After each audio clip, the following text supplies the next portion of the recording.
बच्चों, अब हम देखेंगे रणजीत सिंह का प्रशासन।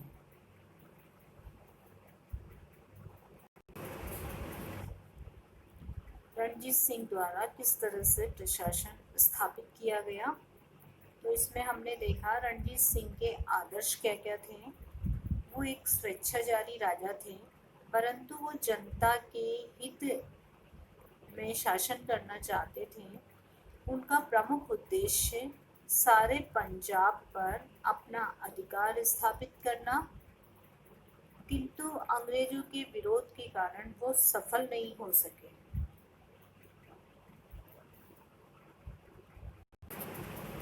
रणजीत सिंह का प्रशासन। रणजीत सिंह के आदर्श जनता के कल्याण हेतु शासन और संपूर्ण पंजाब पर अधिकार करना चाहते थे, परंतु अंग्रेजों के विरोध के कारण वो सफल नहीं हो सके। तो सबसे पहले हम देखेंगे केंद्रीय शासन। केंद्रीय शासन में हम देखेंगे शासन का स्वरूप एक तंत्रीय था। रणजीत सिंह का निर्णय अंतिम होता था। राज्य के पद योग्यता के अनुसार आवंटित थे। अधिकारी उनके प्रति उत्तरदायी होते थे। किसी भी बड़े अधिकारी को धन एकत्रित नहीं करने दिया जाता था। उनकी मृत्यु के बाद उनकी संपत्ति जब्त कर ली जाती थी। केवल उनके परिवार के भरण पोषण के लिए संपत्ति छोड़ी जाती थी। यद्यपि वो गुरु तथा सिखों के लिए राज्य कर रहा था, किंतु उसके राज्य में सभी धर्मावलंबियों को पूर्ण स्वतंत्रता थी। इसका अनुमान इस तथ्य से लगाया जा सकता है कि अजीबुद्दीन विदेश विभाग का मंत्री था। अब हम देखेंगे कौन कौन से विभाग उनके द्वारा स्थापित किए गए थे। मंत्रियों के अतिरिक्त 12 प्रशासनिक विभाग थे, जो साम्राज्य के विभिन्न कार्यों की व्यवस्था करते थे। उनका प्रधानमंत्री राजा ध्यान सिंह डोगरा था। केंद्र में जो 12 विभाग थे, उनमें प्रमुख इस प्रकार है। दफ्तर अबवाब उल माल, यह विभाग राजस्व और अन्य करों से संबंधित था। दूसरा विभाग हम देखेंगे दफ्तर ए तोजुआत, राजघराने के खर्च और नरेशों के जनानी खाने के खर्च से संबंधित होता था ये। तीसरा विभाग है दफ्तर मवाजन, ये सैनिक वेतन से संबंधित विभाग होता था। सैनिकों को वेतन देने का कार्य इसी का होता था। चौथा विभाग था दफ्तर ए रोजनामचा, नरेश के खर्च से संबंधित विभाग होता था ये।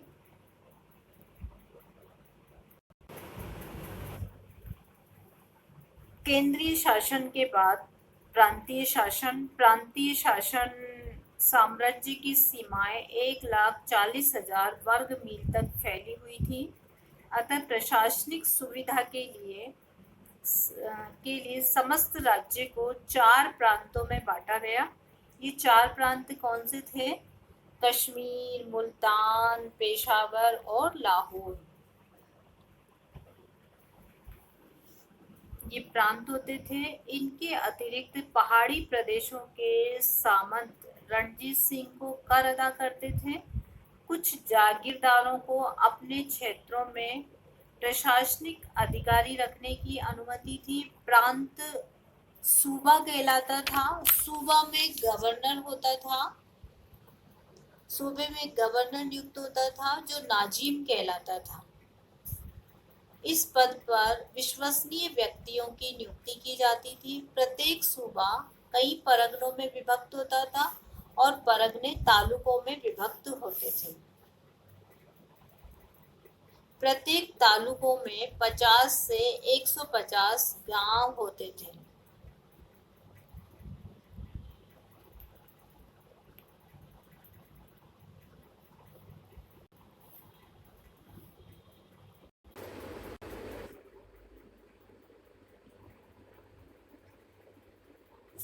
नाजिम के अधीन कारदार होते थे। कारदार के प्रमुख कार्य होते थे भूमि कर वसूल करना, सरकारी आय का हिसाब रखना, कानून लागू करना और स्थानीय मामलों में न्याय करना।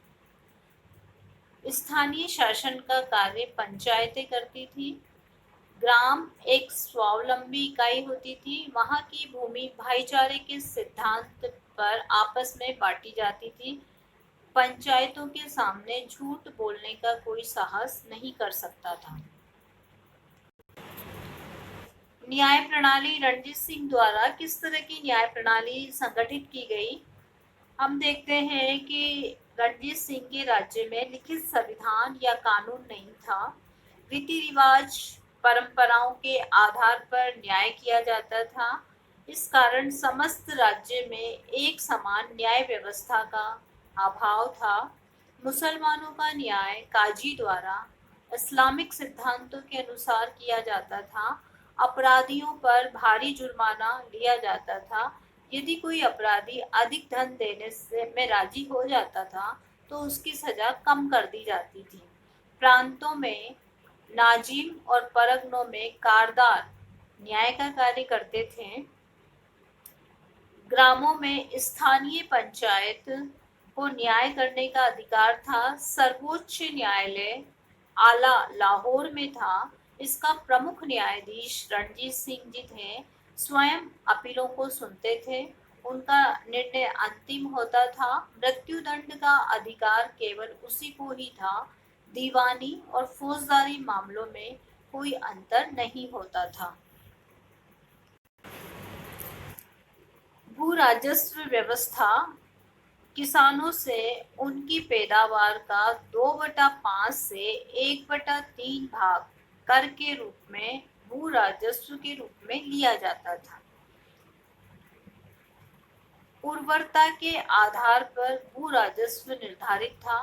भूमि के अतिरिक्त एक कृषक को 5 से 15% स्थानीय करों के रूप में देना पड़ता था। राजस्व वर्ष में 2 बार वसूल किया जाता था। राज्य की कुल आय 3 करोड़ रुपए वार्षिक थी, जिसमें 2/3 भू राजस्व से प्राप्त होती थी। भू राजस्व निर्धारित की पद्धतियां समय समय पर परिवर्तित होती रहती थी।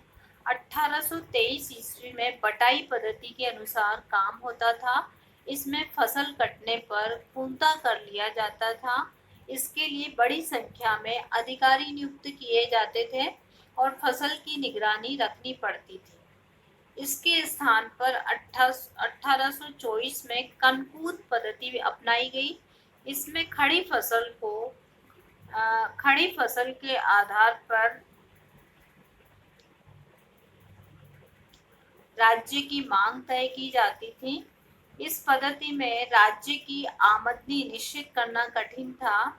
अतएव 1834 में रणजीत सिंह ने भूमि को 6 साल तक के लिए सर्वाधिक बोली वाले ठेके पर देना आरंभ कर दिया।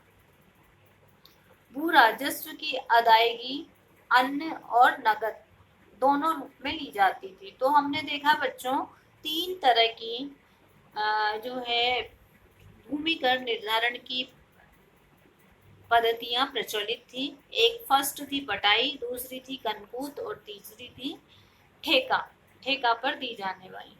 अब हम देखेंगे आय के क्या क्या साधन थे। सीमा शुल्क, नशीली वस्तुओं की आबकारी राज्य की आय के स्रोत थे। राज्य के प्रमुख भागों में सीमा चौकियां सीमा शुल्क को वसूल करती थी। राज्य में नमक कर वसूल किया जाता था। अधिकारियों और अपराधियों पर किए गए जुर्माने की आय भी राज्य के साधन थे। विशेष अवसरों पर प्रजा अपने राजा को नजराना दिया करती थी। जागीरों से भी राज्य को आमदनी होती थी। कर वसूल करने वाला अधिकारी मुकदम कहलाता था। सैन्य प्रशासन रणजीत सिंह से के पहले सिखों की कोई नियमित सेना नहीं होती थी। उसमें किसानों का शोषण, जो सेना होती थी वो सेना, सिख सेना अस्त व्यस्त थी। बंदा बहादुर के समय सिख सेना अस्त व्यस्त हो गई थी। रणजीत सिंह ने सेना की ओर विशेष ध्यान दिया। ने सेना को दो भागों में विभक्त किया, फौज ए खास और फौज ए बेकवायत। फौज ये जो खास है ये नियमित सेना होती थी। इसके तीन भाग थे, पैदल, घुड़सवार और पैदल। दूसरी जो सेना थी फौज ए बेकवायत, ये अनियमित सेना थी। फौज एक खास, ये एक प्रकार की सेना थी जो खास सेना थी। इसका गठन 1822 में पाश्चात्य ढंग से किया गया था। और फौज ए आम, इसमें पैदल सेना महत्वपूर्ण होती थी। इसके सैनिकों को अच्छा वेतन मिलता था। इसके अलावा तोपखाना होता था। रणजीत सिंह ने तोपखाने का निर्माण किया। तोपखाना एक जिंसी नामक भारी तोपें होती थी तथा बैलों द्वारा खींची जाती थी। फिर है फौज एक किलाजात। रणजीत सिंह ने पहले से निर्मित किलों का निर्माण किया। छोटे छोटे किलों को गोदामों में बदल दिया, किंतु सीमावर्ती किलों में लगभग 9,000 सैनिक रखे। फौज ए आम, इसमें मुख्य रूप से घुड़सवार थे। ये दो भागों में थी, घुड़चढ़ा खास और मिसलदार में विभाजित थी। घुड़चढ़ा खास में भर्ती जमींदारों और रईसों से होती थी। वे अपने शस्त्र रखते थे, इसके लिए उन्हें जागीर दी जाती थी। मिसलदारों में सब वर्गों के घुड़सवार थे। इनके घोड़े और शस्त्र निम्न कोटि के होते थे। बच्चों, अब हम पढ़ेंगे रणजीत सिंह का चरित्र और उपलब्धियां। हमने इससे पूर्व पढ़ा रणजीत सिंह के समय अंग्रेजों से सिखों के संबंध। फिर आपने पढ़ा रणजीत सिंह का प्रशासन। अब हम पढ़ रहे हैं रणजीत सिंह का चरित्र और उपलब्धियां। तो सबसे पहले हम देखेंगे उनका व्यक्तित्व किस तरह का था। उनका कद छोटा और चेहरे पर दाग थे। उन्हें बाईं आंख से नहीं दिखाई देता था, लेकिन शारीरिक दृष्टि से अनाकर्षक होते हुए भी वो प्रभावशाली सिद्ध हुए। हैदर अली के समान वो भी निरक्षर थे, किंतु अपनी योग्यता और प्रतिभा के बल पर एक सिख राज्य का गठन किया। रणजीत सिंह प्रशासनिक योग्यता के धनी थे। वो कुशल प्रशासक थे। उनमें धर्मनिरपेक्षता की भावना को अपनाकर पहली बार पंजाब में एकता की भावना जागृत की। उन्हें हम प्रबुद्ध स्वेच्छाचारी शासक कह सकते हैं। निरंकुश होते हुए भी उन्होंने योग्यता के साथ शासन किया। प्रशासनिक योग्यता के साथ साथ कूटनीतिज्ञता भी उनमें कूट कूट कर भरी थी। अंग्रेजों की सैनिक शक्ति को देखकर उन्होंने संधि कर ली और अपनी मृत्यु तक उनसे मित्रता बनाए रखी। इसके लिए उनकी आलोचना की गई, किंतु उनकी नीति यथार्थवादी थी। कुशल कूटनीतिज्ञ होने के कारण ही वो साम्राज्य निर्माता कहलाए। रणजीत सिंह के बाल्यकाल में पंजाब में 12 मिसल छोटे छोटे राज्य थे। इसके अतिरिक्त और भी अनेक राज्य थे। रणजीत सिंह ने सतलज के उत्तर में सिख मिसलों के प्रदेशों के अतिरिक्त कश्मीर, पेशावर, मुल्तान को भी विजयी किया।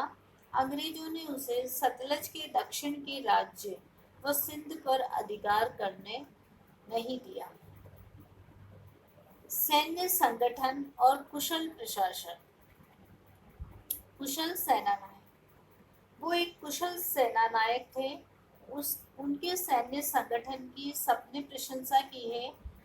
हमने देखा किस तरह से उन्होंने फौज ए खास, फौज ए आम, नियमित सेना अलग थी, पैदल सेना अलग थी, बेकवायद सेना के विभिन्न भाग किए, तोपखाना उनका प्रमुख था। फौज एक किला जात, किलों का जो जिस सेना द्वारा किलों को खोदा जाता था, किलों को तोड़ा जाता था, वो सैनिक अलग थे, घुड़सवार सेना अलग थी। तो इस तरह एक सैन्य संगठन उनके द्वारा स्थापित किया गया। पंजाब के इतिहास में और कोई शासक इतना लोकप्रिय नहीं हुआ जितना कि रणजीत सिंह। उन्होंने इतिहासकार ग्रिफिन के अनुसार रणजीत सिंह का नाम प्रत्येक पंजाबी की जबान पर है। साधारण किसान और उच्च कुल के लोग भी उन्हें सम्मान के साथ याद करते हैं। अब हम अगला जो चैप्टर पढ़ेंगे या अगला जो हम लेक्चर लेंगे वो लेंगे आंग्ल सिख युद्ध। कौन कौन से सिख अंग्रेजों और सिखों के मध्य युद्ध हुए। प्रथम आंग्ल सिख युद्ध, द्वितीय आंग्ल सिख युद्ध, तृतीय आंग्ल सिख युद्ध और सिंध का जो है सिख राज्य का किस तरह से अंग्रेजी राज्य में विलय हुआ।